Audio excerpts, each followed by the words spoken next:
الورقة دي أنا وأنت هنشوفها كحاجة جميلة نعرف نكتب عليها، بس في علماء شافوا فيها اختراع وروبوت يقدر يغير حياة البشرية. أنا محمد من ما وراء الكون. لأول مرة علماء من كوريا الجنوبية عملوا حاجة مرعبة أول مرة تحصل، وهي إنهم صمموا روبوت على شكل ورقة. الورقة دي ممكن تعيد تشكيل نفسها في ثواني من خلال شوية أوامر برمجية.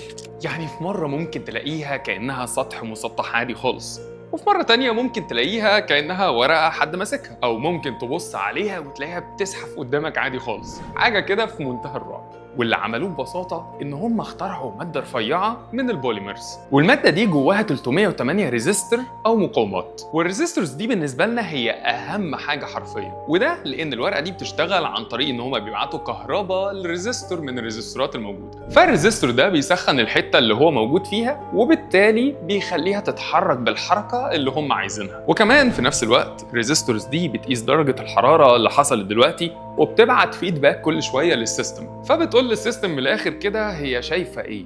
من الاخر كده الكلام عليا يا معلم.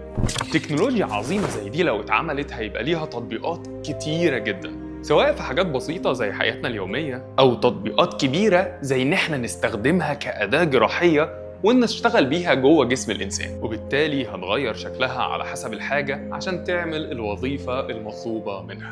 وعلشان كده قول لنا بقى في الكومنتس لو معاك ورقه سحريه زي دي هتعمل بيها ايه؟ ما تنساش لايك وشير وفولو عشان يوصلك كل جديد. وبس، اشوفكم على خير.